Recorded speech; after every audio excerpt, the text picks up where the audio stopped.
Hey guys, how the heck are you? Hopefully my mic is working because I have no idea what I'm doing right now because it's been so long since I recorded. First of all, yes, the bangs are a surprise.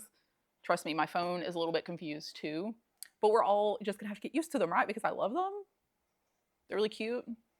It's weird looking at myself on camera with bangs though, because that is very foreign. I am finally sitting down to record today because I have a dinner that I'm going to tonight and I look like somewhat put together for me. So we are trying to take advantage of this time and multitask while I look somewhat put together. Also, I have a very busy week this week, and I feel like if I do not record right now, I am going to go another week without recording, and I really do not want to do that. So here we are.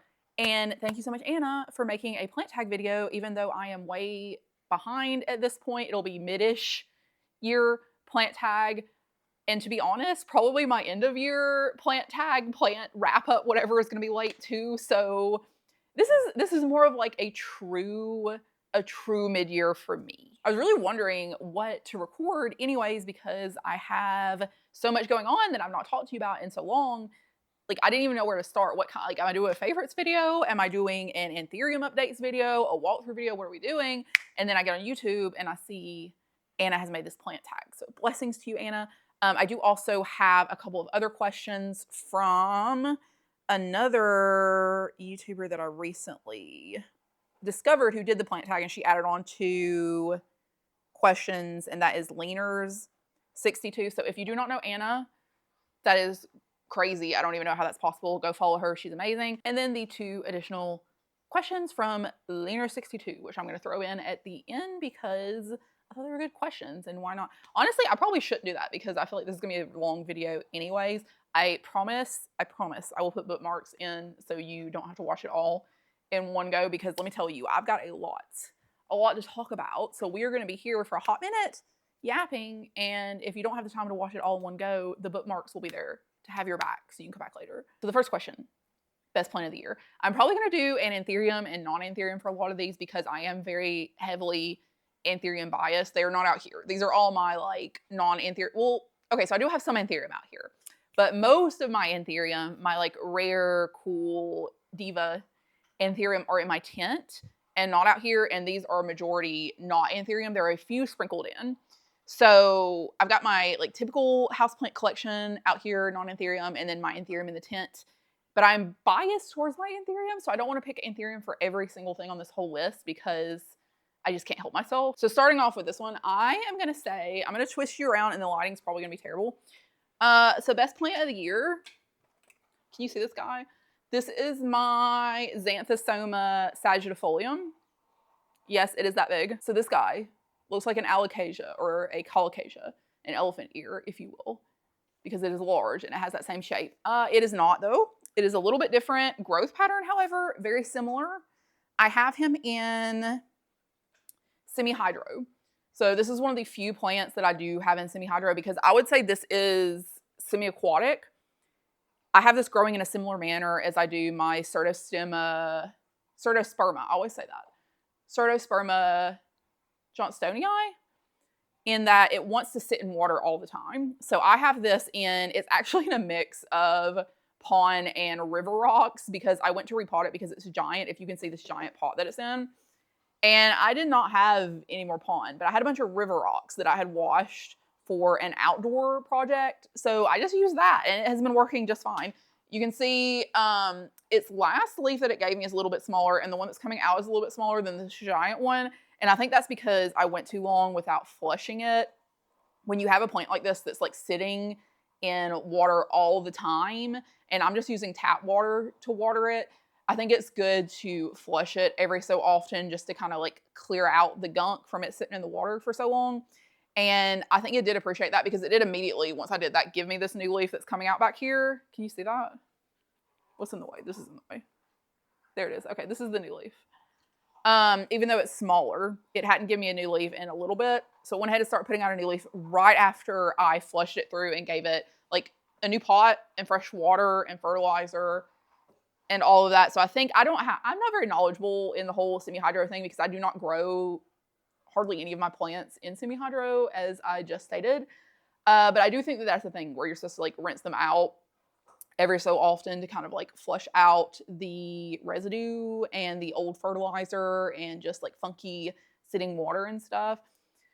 So I guess that's the case. This was the leaf before that though, this giant one, and this plant is so gorgeous. This is not an expensive plant. I don't even think this is an uncommon plant. I found this on Etsy for like $20 as a rhizome. So they do grow. Sorry, I was distracted by this really weird bug crawling on my door. Anyways, they do start as a rhizome. So it's very similar as a alocasia where it starts from the little rhizome and it puts out the growth point, the leaves start coming from that. I would say this is hardier than an alocasia because I have had almost no issues of rot. And while I'm sure there is some rot in the substrate because all plants kind of cycle their roots to some degree, it is not phased at all. And it's still perky and pretty. And I've actually had to cut off a bunch of leaves recently just because I was running out of room over here because it's very large and these leaves are just sticking out all over the place. And as I just said, my door is right here. So like I'm running into them, dogs are running into them, all that. But it is gorgeous. Gorgeous. I don't know if you can tell on camera. I've talked about this plant quite a bit. It has this like very bluish matte look to the leaves. So it's like dark green, but it has this like filmy blue tone to it, which I can't really describe well unless you see it in real life. The backs of the leaves have this like really dark purple vein. Oh my gosh, this is literally gonna be impossible to show you without breaking this. Really dark purple vein. Stems are super dark purple, but they also have that like matte bluish film to them. So it's a very interesting, peculiar plant. If you like alocasia, this would probably be a plant that you would enjoy. Very easy for me. Likes very bright light, really likes sitting in water. The person that I bought this from, I think they said that they actually get these from their yard where they have a lake and they grow like on the perimeter of the lake in the water. So I guess that's kind of its preferred growing situation. And a very exciting update is if you know that I have been looking for the variegated version of this, the Xanthosoma sagittifolium frozen planet, as it is called, I cannot find that plant anywhere. I've been looking for, I think, a year to a year and a half since I killed the one that I did have. Granted, I do not take full responsibility for that because that plant came to me in horrifying condition. And I had it growing well for a while, but since I've learned so much from growing this one, the standard one, and I've gotten it to a point where it's clearly pretty happy, I feel a little bit more confident. With a variegated one, I was able to find one. I do not have it yet. It is en route to me, I think, this next week. So we'll see. I'm probably not going to talk about it a whole lot to begin with because if it dies again, I will be absolutely devastated because that is one of my all-time favorite plants, even more so than anthurium, which is saying something for me. So we'll see how that goes. Like I said, they do like really bright light, and I have a south-facing like French doors right here. So I'm planning on putting it just kind of like down here, right up under this one. So it's in the same area. It's getting really bright light, and hopefully it will grow just as well as this and will not give me any grief. And then my favorite plant, anthurium-wise, who can guess what it is? It's Val. Of course, it's my Valkyrie. I named her Valkyrie, Anthurium Valkyrie. I call her Val. If you have watched any of my previous videos, my girl Val, my angel, my queen amongst queens. She has been the best, easiest, most wonderful anthurium that I have ever owned. And something incredibly exciting, guys. She's flowering. She is finally flowering. This is her very first flower. And this is an anthurium Arnold. Is it Arnold? I think it's Chuck Norris crossed with Arnold Schwarzenegger from Steve's Leaves.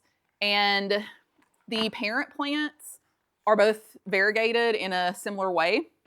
And they have a very, very high chance of variegation in their seedlings. So every time that they were able to cross those plants, the majority of the seedlings were all variegated.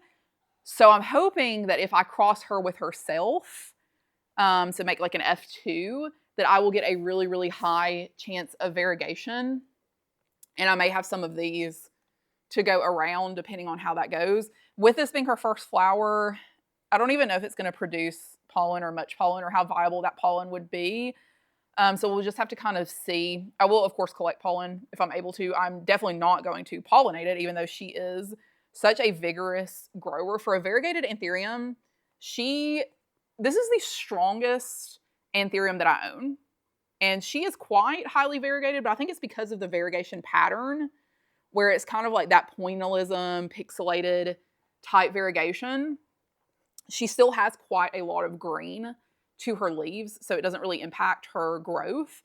But I am fully biased when I say this is one of the most beautiful anthurium that I have ever seen. I think I also just have a very positive impression of her because she's such an easy grower and she does not give me any heck. She roots like crazy. I repot her and it did take her a little while to give me a new leaf, but she throws out leaves like freaking crazy. I think she gave me this like a couple of weeks ago. And then we have another treat, which is that she has a new emergent. And do you see those emergents? Is that not the most beautiful, hot, pinky peach you have ever seen? When I tell you, and the camera washes it out, so that's crazy. Her emergents are neon hot pink, but kind of like the peachy pink, you know? And also, I don't know if you can see, her stems and like her chonk and everything is pink. Her petioles from the newest growth. And she holds on to leaves like crazy. I mean, you can see she still has a lot of her juvenile leaves where she was really tiny when I got her. She was actually smaller than this when I got her. And I just can't get over it. She is so beautiful. She has these cute little tiny lobes that are semi-fused. And it does this really cool thing with the back that some do. I am so scared of dropping this and like breaking that emergent. She has that like little like gill at the top, like where her lobes are fused. That little gill some anthurium get.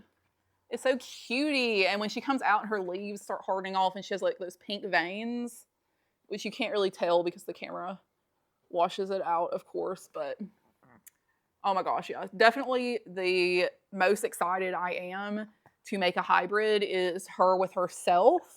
I would also like to maybe play off of her ruffles because she does have ruffles, if you can see there at the top of her lobes, with maybe like something moochless and just kind of see what happens because I think that would be exciting. But she is quite large, absolutely beautiful, finally in cattaphil. This was her first leaf since I repot her into her big girl pot. And then that is her leaf she just put out, so that was going to be a huge leaf. Also, and I really cannot wait. So stay tuned if you're interested in most likely variegated babies at some point in the future, maybe in the next few months, hopefully. With her growth rate, who knows? You can follow me over at Instagram, and I will try to post updates over there more frequently. I've been off of Instagram almost completely for the past, since I've been gone from YouTube. But I am going to attempt to get into posting over there. So if you ever, I have people message me and stuff over there. If you ever message me and I do not respond for a really long time, it's just because I'm not on Instagram, and I will respond as soon as I come back, I promise. But yeah, so hopefully updates over there on this one. And then all of my information from my website and everything is in the description as always. Number 2, best plant rebound or recovery. And I do have 2 for you. I'm not going to do an anthurium for this one. Okay, so we're going to do 2 non-anthurium, still different genus. First one, this is an alocasia. I know I really do not have many alocasia left in my collection because I really couldn't just crack the code with like the way that I care for plants to make them grow okay. I think I've kind of figured it out. I've got them in my anthurium mix, which is like tree fern, orchiata, charcoal, perlite, in a self-watering type scenario here with a wick. And it seems to be doing well. This is my Alocasia Wintii. I think it's a Wintii, but I think they renamed it to something else. If I can remember what it is or if I can find it, I will put it on the screen. This one had died all the way back down to pretty much nothing.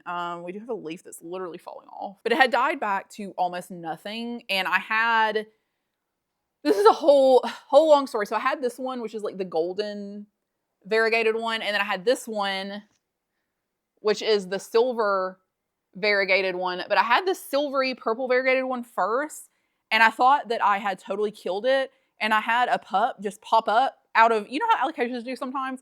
It just popped up out of like some random plant, and I was like, are you kidding? It was literally like a week after I had replaced it with this one, It knew it was waiting for, that's what I'm saying. Alocasia as a genus, I just don't trust them. They're shady, they're shifty, they're vindictive. Even the good ones have a little bit of an attitude, or like their aura is just a little menacing. I don't know what it is. But anyway, so it was like literally a week later, I had the purple one pop back up. And then I was like trying to grow them separately, and they were just like crashing out as they do. And I was like, you know what? I'm going to try this one last thing with my like anthurium mix and self-watering. I was just like, maybe that'll work. And I put them all together because I was not wasting any more real estate on these suckers because it was their last chance. And of course they love it. So now they're doing amazing, which granted, I'm very excited. Like I love this plant, I really do. But I don't know what it is. It's like, even when I love alocasia, I still just have, it's like when somebody does something kind of shady to you and they're like one of your friends, and it's like, you know, like I still love them, they're my friend, but it's like you just have that little bit of like I don't know if I can fully trust you type feeling. And that's how I feel about all of my alocasia. But anyways, I'm great. It's great. I'm glad that it started popping off because the variegation on this is gorgeous. And I do like both. So I'm glad that I do have both. I don't even know where its newest leaf is because its leaves are going all over the place. It does always have spider mites. And I don't know if it's like webbing from spider mites sometimes or just like dust or a regular spider or something, because I do have spiders living around here in my plant shelves, my bit show. Yeah, and then this one's a really pretty one, this leaf. It's almost giving like a little bit of a Regal Shields Albo look with like the purpley and the cream variegation. And they're all pupping like crazy down here, but I have no plans to repot it because it's very happy and I don't want to move it. If I have to put it in a bigger pot, it's not going to fit over there anymore. So I'm very surprised by this, very happy, but I am a little skeptical still, and I feel like I will always be that way no matter how great it looks. Okay, and then number 2 is one that I have talked about all the time, in that I bought it as a little prop probably 2 or 3 years ago. And I did not read in the description that it was grown in a prop box. So I immediately put it out into ambient, and it was like a little baby, like from a cutting. And yeah, it did not like that. So it crashed out, it died back. Its biggest leaf was probably this big for the entirety of me having it up until about 6 months ago, when it just started growing out of nowhere. I don't know what it was, if it was because I moved it somewhere, I put another humidifier, like I genuinely do not know what it is. I did eventually put it on a moss pole, which is why it started sizing up the way that it did. But it is and I have to lift this whole freaking giant pot up because it's wet. It's my Philodendron Spiritus Sancti. This is a plant that I will never, ever get tired of. And this one also, surprise, surprise, had spider mites, which I did treat. But again, I'm just skeptical that I annihilated them because normally they're always lurking around somewhere. But look at these leaves. It's finally starting to get to the point where it's like really spiritus-y looking. And you can see like this leaf down here. Oh my gosh. It's flopping all over the place. You see this leaf? This leaf right here was the biggest leaf I had ever gotten on it up until 6 months ago. And then it just started bam, bam, bam, pusting out these giant leaves. And then this is its most recent leaf over here. You see this? Is it in frame? Look how long that is, and it's still soft. So yeah, I absolutely adore this. I put it on a moss pole just because I wanted all the petioles facing one direction. And I am also having to use S-hooks because its leaves really do just kind of like go in every direction all over the place. And I need them to face forward. And it was still kind of not doing that, even though the light source was in the front. So I was like, okay, we're going to put you on a moss pole and make the sacrifice because this plant is definitely worth it. So yeah, I'm glad that this one finally started growing for me because I was definitely ready to throw it away. And I just didn't see the vision because I was so tired of it being a little punk. And I didn't know what I would have missed if I didn't do this. Okay, where am I at? Number 3, favorite plant acquisition or crossed off any wish list plants. This, we may have to do like a speed. We're going to do like a little montage. We're just going to have to like rapid fire through these because I want to show several to you and I do not have a million years to go through every single one in detail. So let's go. Okay, I lied. Upon further reflection and looking at these plants, I am not going to be able to rapid fire them. I'm going to have to talk about them just a little bit, but I'm going to be concise. Okay, number one, Hoya, Swiffer's Nightmare. This is one that I have wanted forever and ever. I actually talked about it in a wish list video a year ago, a year and a half, I don't even know, forever ago. And they were crazy expensive then. They are still not inexpensive, but the price has definitely come down. I'm making a whole other video on this Hoya and 2 others that are similar. So you'll have to hold your horses on that one for me to talk about it very much. Ache, Silver Ice. Have not had this one for a super long time. Absolutely phenomenal specimen. I got this from Cactus and Exotics over on PalmStreet. So if you're looking for a really good like splash pattern, do have it over there. I actually have Miss Anna herself to thank for this purchase because she influenced me to buy this because it was so beautiful. Okay, non-Hoya, this is a super weird one. So when did I talk about this? I talked about wanting this at some point. It was either in another tag video. Was it Fern's tag video? Or I don't even know if I did a wish list plants. I talked about this at some point as something that I wanted. This is, what are you? This is Certostemma pendens. Certostemma pendens. These are incredible.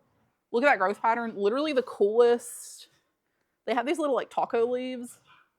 And the new growth comes in this like really bright red color and it's super velvety. And she has finally started growing for me. So this is a new leaf over here. Ooh, that lighting is blown out. Sorry, y'all. The sun has decided to come out and my camera is on. I'm doing the best I can, so. Look at that little leaf. She's so cute. It is so fuzzy. It is so fuzzy, especially the new growth. And let me tell you, I was terrified of this plant when I got it because people have had horror stories about it being quite difficult and not wanting to dry out. And I do concur with that statement. I swear I live with 2 velociraptors. I'm doing something here. No, you're being too loud. Come here. Come here. You want to say hi? Look. There's the dogs, guys. Astro. Sully. Is your tag doxing us? No? Okay. Astro and Sully, the boys, doing very well, being loud and very rambunctious as always. Bubby, say hi. Say hi. Okay, enough of you, back to me. Yeah. Okay. Do concur with this, does not want to dry out at all, period, whatsoever. Do not let it dry out. Don't do it because it is not going to be happy and it could croak. Oh, wow, look at this leaf. I just noticed this. This is new growth too. Look how red that is.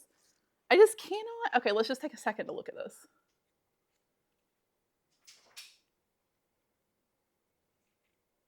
But yes, does not want to dry out. Probably lives in some kind of crazy humid tropical environment as most of our plants do. I have this sitting literally right next to a humidifier, as in touching the humidifier. The humidifier and this pot are kissing. They are best friends. They are right next to each other. And I think that is what's making it happy. I have it in an orchid mix. So it is just sphagnum and orchid bark, and it really is doing well with this. I thought I saw some roots at some point. I can't remember. But I always keep it damp, and I normally keep a little bit of a reservoir in the bottom just so that it always has access to water, but it's not staying too damp. I have that thick layer of orchid bark on the bottom. So there's a reservoir there that is wicking a little bit, but it's not like keeping it soaking wet through the whole pot all the time. Although it probably wouldn't even mind that. But it's really funky because its stem up here is like a tree or like a bush that you would see outside or something. Which is really weird. I don't know what I expected from this one, but I really love it.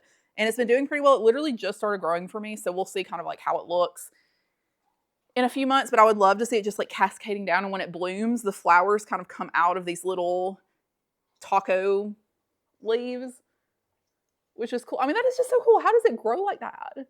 Nature is amazing. Okay, my wish list anthurium that I have acquired, I don't even know where to start or end that conversation. So we're just going to talk about 2 anthurium right now, and they are both hybrids with my true wish list plant, which is anthurium circus peanuts. And recently they have been coming down in price quite a bit. However, that plant grows to be enormous, which I am starting to see in the hybrids here, which are very large. And I physically cannot fit that plant into my tent right now. So that is something that I'm just gonna have to wait to get that until we move and I'm able to get one of the really big tents so that I can actually fit it in there. And I would make a dedicated space for that one because that is my wish list plant. It is so beautiful. It is one of my all-time favorite anthuriums. It has been since I developed an interest in anthurium. But these two hybrids look a little close, like pretty close to circus peanuts. And the first one is one that I got from Stephen Therium. I got both of these on PalmStreet. He does have a website, PalmStreet and Etsy, I believe, as a Scott, which is who I got the, is Scott on Etsy? Scott might not be on Etsy. He's normally on PalmStreet, but that's where I got the other one from. But this one, so first one is from Steven, and it is a Circus Peanuts Ray Pap. So that is Circus Peanuts as mom, Ray Pap as dad, and it is open pollinated, but he was fairly certain that it was a self. And it has finally started taking off for me, and I will talk about like one of the revelations that I've had for my anthurium in that section because we do have a section for that. So these are the previous leaves. So they are pretty large. These have sulfur on them. If you see any white residue on the leaves, it's just sulfur from where I did a total pest treatment on my tent. So these were the previous leaves. That one is yellowing off just a little bit. We have got this one, pretty cool looking. And then we have this one.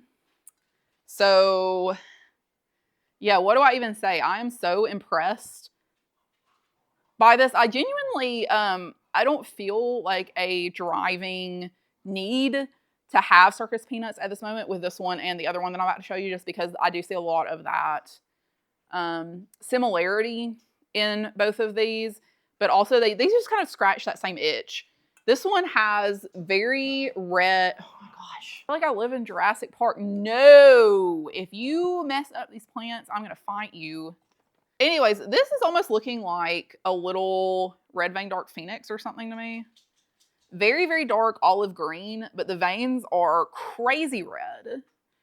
Crazy red, and this has been out for a while, and they are still very red. Let me see if I can get you the back of the leaves here. Yeah, you can kind of see it there. It's like a pinkish red. It's like a fiery pinky red. And we also have not only a giant new leaf that just, so this is the size of the emergent. You see that? That is crazy. And then also it is flowering. So we'll see. I could maybe cross these two together and that would be interesting. But yeah, this one, incredible, 10 out of 10. This is a leaf that I'm very proud that I was able to grow. So she is doing very well. And then her stepsister over here, and I got this from Scott Cohen. I did get it on PalmStreet.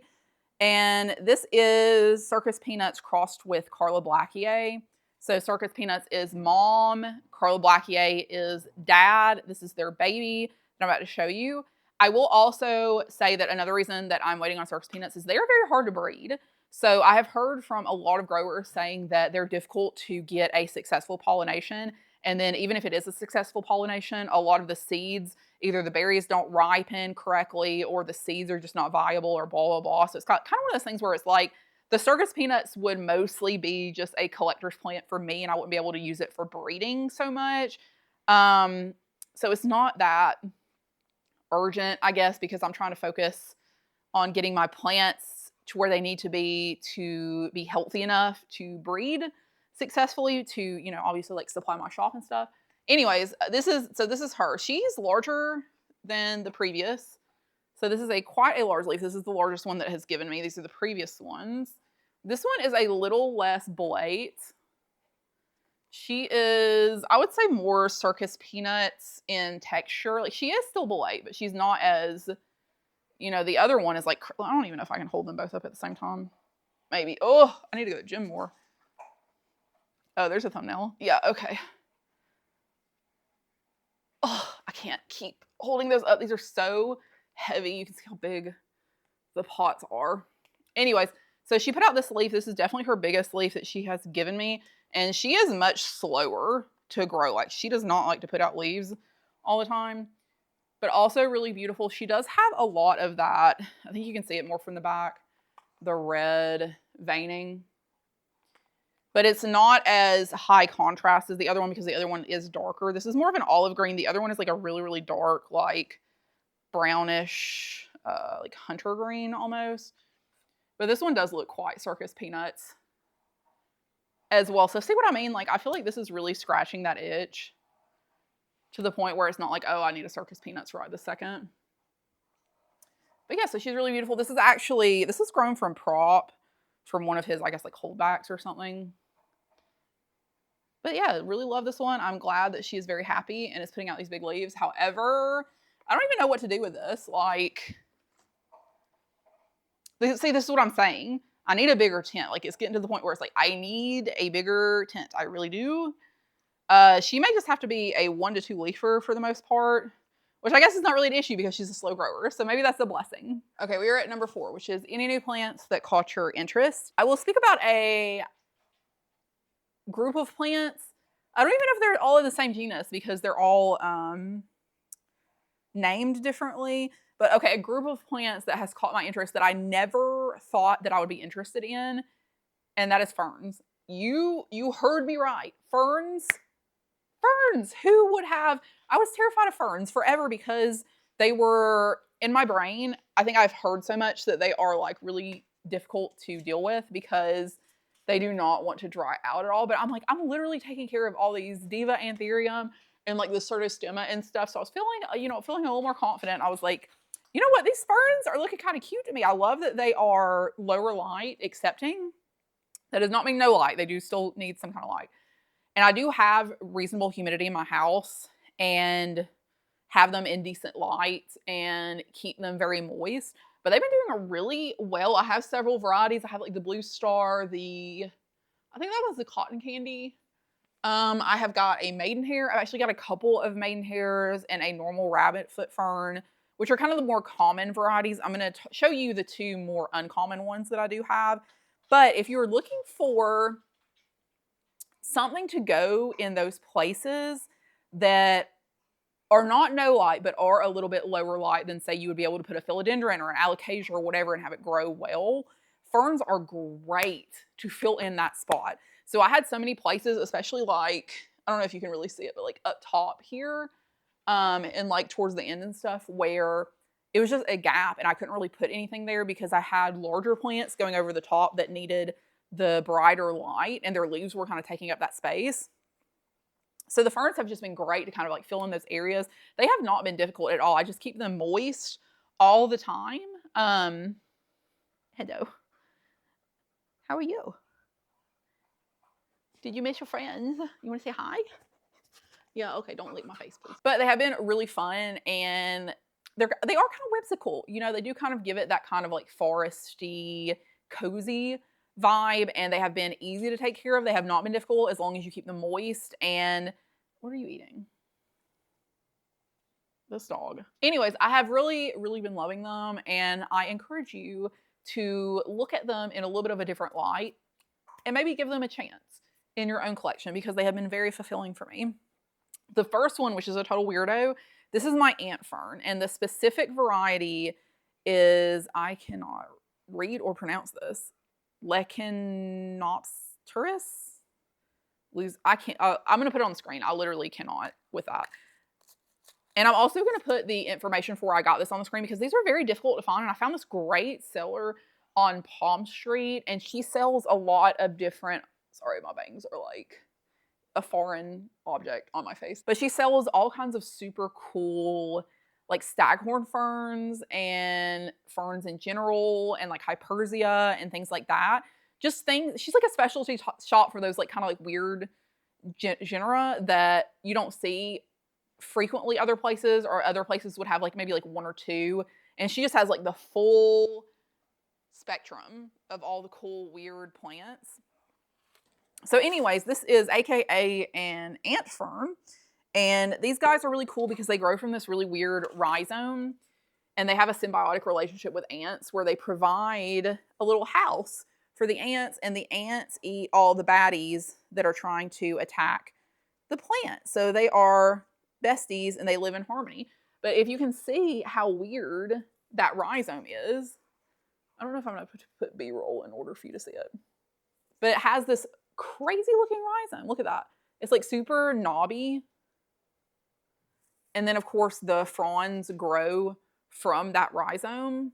And it just looks, it looks so funky. It looks like a little, like definitely something you would see in the forest. Maybe like a little fairy lives in there or something. I don't know.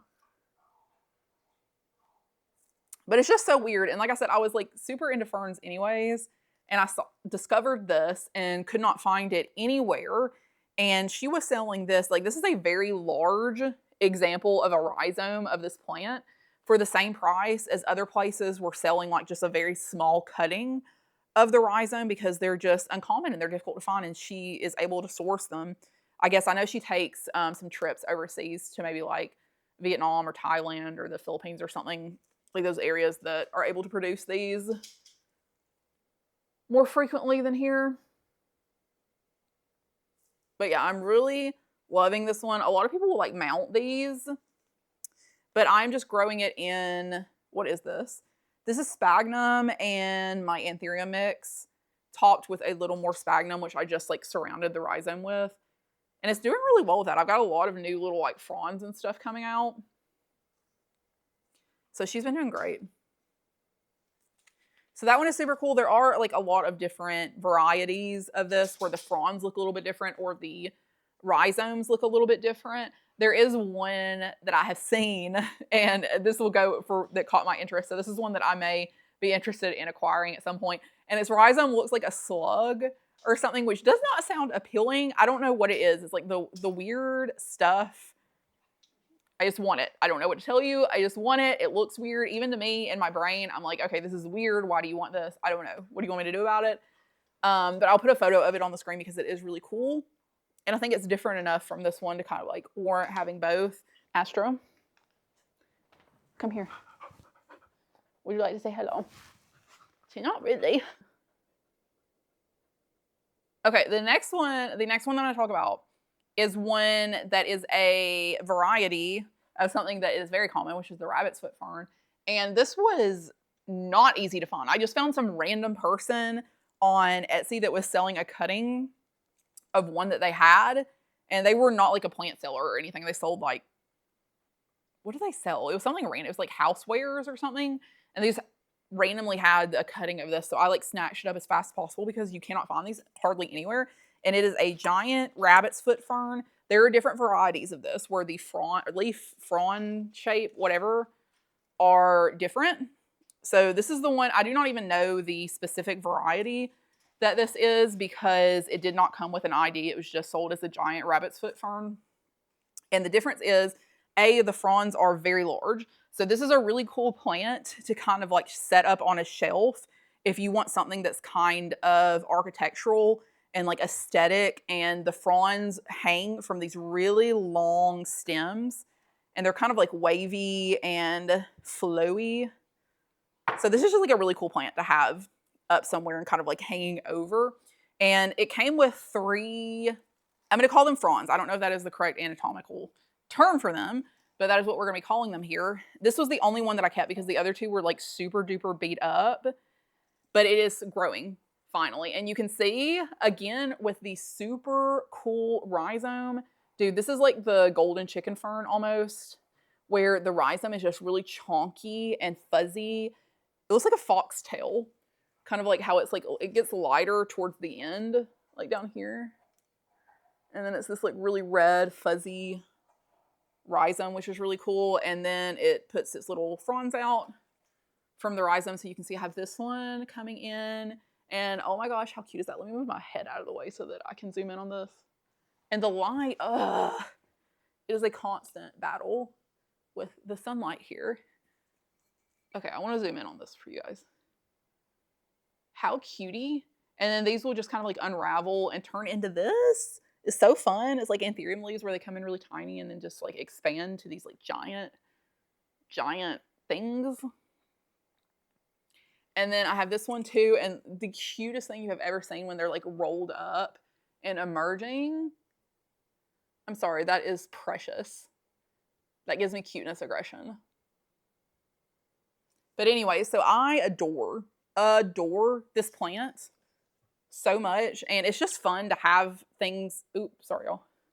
It's just fun to have things that are different to grow. It's not all like anthurium or what have my heart, and I have a lot of our other like alocasia, Hoya, whatever. But it's so much fun and just makes the hobby so interesting to have something like a wild card that is just really interesting to you and is totally different than anything else you have in your collection. I have it at the very top of my VSCO shelf, and it gets just like side lighting from one of my Sansi bulbs, and it is near the humidifier. So I would almost say humidity would be more important than super bright light, and it would probably be pretty happy with that. But yeah, super cool one, very interesting, just something a little bit different to liven things up, you know? Number 5, biggest plant surprise, unexpected discovery. Definitely what comes to mind is the fact that all of my Hoya had root mealybugs again, so that was super fun, and I had to go through and repot pretty much every single Hoya, and I probably now need to spray everything down with sulfur again, which is... Sorry, I'm getting so hot. Every single time I record, I'm like sweaty and hot. Anything else? Anything else that I'm thinking about? Maybe also like the anthurium that I showed you flowering, my vow starting to flower, because that's very exciting. That's a good one. I also had my Monstera mint that I got from Home Depot.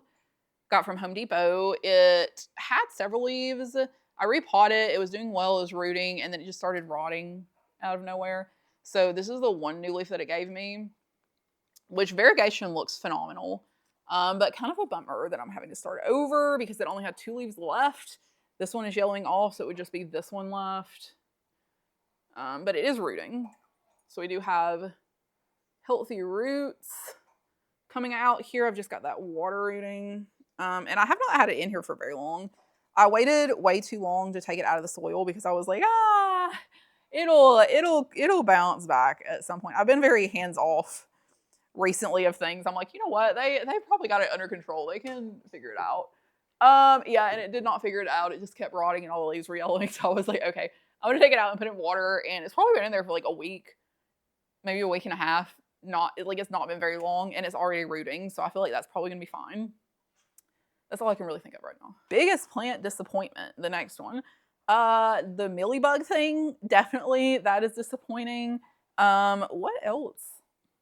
What else is disappointing me? Oh, maybe my philodendron Campii Lynette, which I do not have the main plant of that anymore. I just cut that up into nodes and have it propping as a wet stick, which they have started popping already, so I could probably repot that before too long. But I love that plant with my whole heart and soul because it was so beautiful the way it kind of like hung over and its long leaves came out from everywhere. It was just another really aesthetic plant. But that thing literally was always infested with spider mites. There was not a single time that I had that plant that it was not infested with spider mites. And I don't know why. I've heard other people say exactly the same thing. And I would treat that, isolate it, come back to it in like a week, and it would be totally infested again. So it was just one of those things like I could not get on top of it. So I cut off all the leaves, cut it into nodes, soaked the nodes in a pest solution, and then put it in the prop box. And we'll see, it's probably still gonna have spider mites when I go back to revisit it, but I am willing to give it another chance because I love it so much. Number 7, new favorite plant care revelation or supply tool. Well, one of the revelations is one that I was talking about before with my anthurium, and that is that they really prefer to be bottom watered, which is, yeah, just something that I never thought of. And it's funny because I've recently heard a couple of people say the same thing or seen them doing the same thing, and I'm just like, why did that never like occur to me as something that they may prefer? It literally never crossed my brain. Now, instead of top watering, I just fill up I have them all sitting in kind of like plastic Tupperwares or takeout containers or whatever, and I just fill it up just a little bit, like an inch or 2. at the bottom with water, and I have them in that same mix, the tree fern, orchiata, charcoal, perlite, and I just let them absorb it as they please, and they have been putting out so much better growth, and they have not been rotting their roots as often that way. So I don't know, that has just been really working for me. Also, I had my tent definitely was not getting enough airflow, so I was having a lot of issues with algae growth and stuff, especially in the lower areas. So now I have been leaving my tent door open all day, and I installed a second fan to kind of like make the airflow better in there. Again, things are doing so much better. So dum over here, those are two things that just did not occur to my little brain because I was thinking about everything else in the world. The next one is my most aesthetically appealing plant. I will say the ones that stand out to me are the ones that I've already talked about, my Xanthosoma sagittifolium, my anthurium that I've already talked about, the 2 circus peanuts hybrid, and the variegated one, Val. And then I will also say, this is one that looks really good. This is my Anthurium urbanii, and I actually really like how long the petioles are. You can see the leaves are really cool. They're just like a shiny green, but they have this like really cool rib texture. But it just looks really good in the pot with these like really long petioles and long leaves hanging off from the ends, because the petioles are really thin. So it just looks really cool. It looks almost like the leaves are just kind of floating in the air. Gosh, it's really big. It's hard to show you all in frame. But also it has a couple of babies in the bottom. So it has these like really cute little ones. And it's always flowering. It's got a super cool flower, which is, oh gosh, this is a challenge. It's like a dark purple, black purple with orange pollen. So it's like very Halloween-y. And then, so it's always flowering. It's got these cute little babies filling out the bottom, and then the big leaves hanging off of these like really thin petioles. So it looks like they're floating above it. So yeah, I just really always like looking at this one. Okay, the next one is the saddest looking plant. And this is not a humble brag or anything, but I really don't have that many plants that look super sad right now because I got rid of all of them. I have done several rounds of purging to get my collection down to like a very manageable point to me with just plants that I really love, because my anthurium tent takes all of my effort and energy, so I don't have a lot of oomph to give to these really fussy plants that I've been struggling with for a really long time. But, oh, this is another one. I can talk about this one too.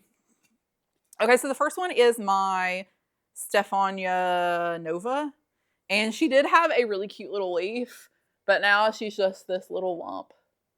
This little potato, a sad potato. And with Caudex plants, being ugly is kind of part of their whole spiel. You know, like they're just ugly sometimes, and then they'll be cute when they put out their leaves, but sometimes they go dormant. Or she had that one really big leaf that I talked about before, and it looks really good even when it's just one leaf because it was so big and pretty. But it started looking like crap, and that just happened. So they'll look good for a while, and then they just start looking kind of like crap, and then I cut it off. But she has already got new little, I don't know if you can see in there, she's got little new growth from right here. So she'll probably be putting out another leaf before too long. But in the meantime, she is, yeah, just a sad potato. And then number 2, this is one that is about to get chunked out into the woods or something. I don't even know. This one has brought me nothing but grief. And I keep trying because I love it so much. And this is my Hoya villanosa. I'm pretty sure it's villanosa. There was also another name or variety that was very similar. Actually, like a few, now that I think about it. But this is the one, it has these like really long, thick, fuzzy, textured leaves. They're very fuzzy on the bottom. And it's a really cool Hoya. I saw, gosh, I can't remember what his channel's name is, Nick. I'll put it on the screen. He has the coolest, like the prettiest one of these, and he has it trailing, and it looks amazing. And that is literally the only reason that I still have this plant, is because I saw his, and I want mine to trail like that and look like that in the background of his videos. And I'm giving it this one last opportunity to do so. I repot it, and its roots look fine. Its roots look fine, and it keeps growing. and then just aborting. And I have treated it for flat mites. I have done all the things. It just won't grow. And I had it in my IKEA Acrobar cabinet, and I was like, maybe it's just not happy in there. So I took it out where it'll get a little more airflow and put it on my Vitcho shelf. Oh my God. Let me tell you, I don't think I have ever accurately said Vitcho shelf in any of the times that I've ever said it. My Vitcho shelf is where this one is living now. And I'm gonna give it this one last chance to grow, to trail, to look like something. It does have new growth, but that doesn't mean anything because it always aborts it. So yeah, we'll see, I guess, in a few weeks whether or not this is going to stick around. Number 10, any plants left to acquire or plant projects to complete before the end of 2026. I would love to be able to spray all of my Hoya down with sulfur for flat mites just to be safe. Like I said, I like to do that at least once or twice a year because they do. I had gotten a few new ones, and flat mites do be just sneaking in and taking over the collection. So I would like to do that.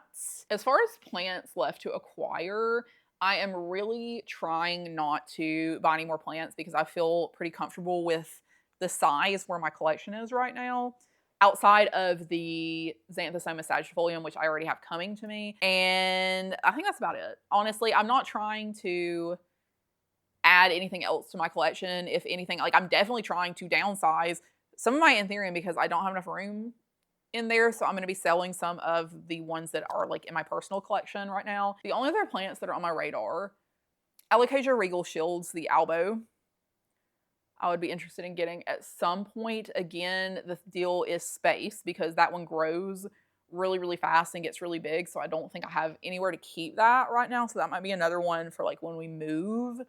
What else? I like the variegated oxalis, the purple one. I think that one will be really pretty to have at some point. Those are still really expensive and uncommon, which makes me kind of leery just because often that means that they are more difficult to care for or difficult to propagate, one or both. So yeah, I'm not really in a hurry to get that one. And I can't really think of, I want the Thai pink lipstick plant. I really, really want that plant. I have been stalking Home Depot and Lowe's to try to find one. And I'm so mad at myself because I literally saw that plant 100 times at Home Depot and or Lowe's. And I never got it because I was like, I like it, but it's not like my priority right now. And then now I really, really want it because I have space to hang it in this window over here. And they normally have them for like $20 for like big hanging planters. And of course, as soon as you decide you want something, you will never find it again. And that is where I'm at. So hopefully eventually I will find that at a big box store. Number 11, any new plant hot takes or controversial opinions? The only thing that I could come up with this is everyone repots too much. I mean, yes, it is important to repot plants, right? Like, I'm not saying when the plant is in obvious decline, because I repot anthuriums really frequently because, they'll start like rotting their roots and stuff and they need to go into a smaller pot, or they need an airier substrate, or like out here, if I'm like downsizing something or swapping something over to like no drainage, something like that. Like that totally makes sense to me. What I'm specifically thinking of is like when there's a plant that appears to be really, really root bound and you're like, oh, it's really root bound, I should repot it. Which in reality, like if it's fine and it's growing really well, like maybe it likes being root bound. That's what I have found sometimes. Like there are a bunch of plants that I have that are like busting out with roots. But if the plant is still growing and the leaves are still like either getting bigger or maintaining their size, if it's already like a really pretty big mature plant, or it's not drying out literally every single day, I'm like, you know what? And even if it is drying out every single day, if I am, capable of watering it every day, like if I get up in the morning, I let the dogs out and I'm like, oh, I need to water this plant and I can remember to do that and it's not a giant pain in the butt, like that's fine.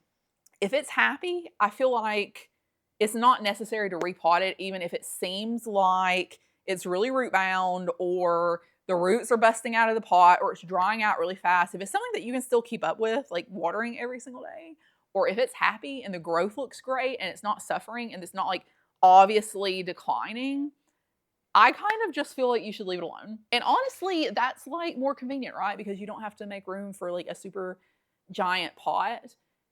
And also when you repot, a lot of times you may have to worry about like root rot or, you know, when the plant's settling in, like the correct way to water or frequency to water when the roots are not like grown into their new home. They're just kind of like shoved in there from a repot. I just think if the plant's doing really well, there's more of an opportunity to have it start declining if you give it a huge shock of a repot rather than just like leaving it alone. And then last one for Anna's questions, which is what plant trends have you seen so far this year? Definitely downsizing, which I feel like everyone's talked about already, so it's like a known thing. I don't think I really need to like go over this in much detail, but a lot of people are getting rid of like a lot of the filler, the just like things that they've acquired that they aren't in love with. And I love that. I think that is the healthiest thing that we are doing as a community, is like not buying every single thing we see, and to clear out both physically and mentally the space of having all of these plants that we do not really care for or that are doing really, really bad and we have been struggling with for a really long time, and they just like, we can't get them to look good and they're just stressing us out.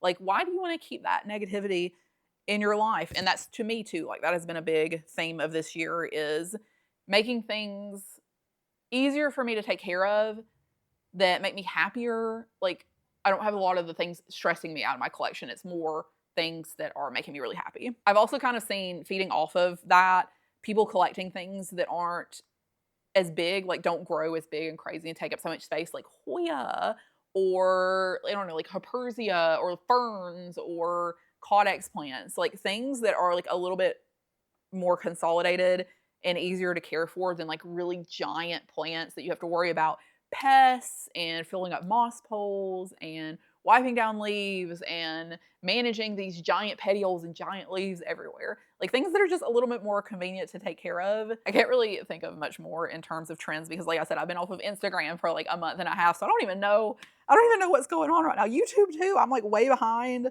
on all my YouTube videos. I don't know what's going on anymore. So yeah, I don't know. I may be behind. Maybe people are like going plant maximalist right now. I probably should have checked that before I said anything. Okay, and then the two questions that are added on from Leaner's video, which is, what is our most toxic relationship with a plant, or our most toxic plant?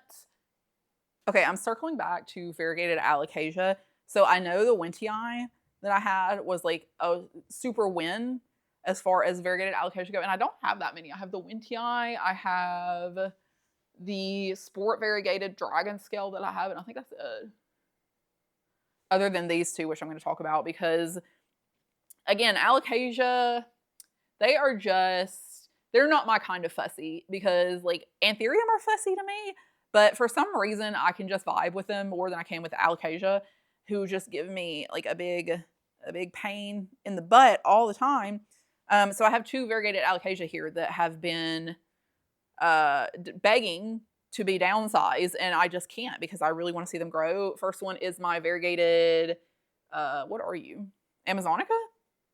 Either variegated Amazonica or poly, I don't know. And then there's like the true variegated, I don't even know.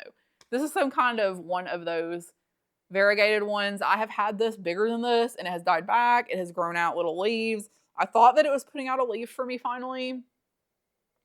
But if you can see that dot at the end of that tiny stick, that's the leaf. So I don't know, it's one of those test leaves. So maybe, I don't know, maybe if it's happy. I did move it to my vid show, and it gets a little more humidity and light. So maybe if it's happy, it'll put out a new leaf before too long. But it just had this one singular leaf for at least 6 months. It has looked exactly like this, which I mean, I guess at least it has one leaf. I don't know. And then the second one is my variegated dragon scale, which I knew, didn't I say in that video, as soon as I said that I was happy with this plant, it was going to croak.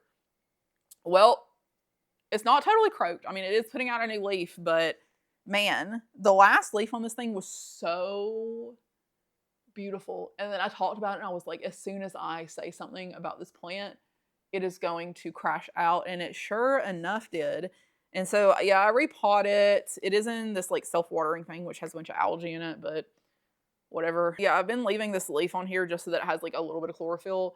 And it is putting out this leaf right here, but it looks really super small in comparison to what the previous leaves were. But I guess at least it's growing. But this is the definition of toxic relationship with a plant, because it just keeps doing this and I won't get rid of it because I saw that one leaf and now I'm like, I literally cannot get rid of this until I would probably benefit if it just did decide to croak so I could at least have it put me out of my misery. But until then, I'm just going to continue to suffer. Okay, and then the very last question, which is going to be, which plant is bringing you the most joy right now? And I immediately knew, I'm going to show you two of the same genus, which is one that I've never owned before.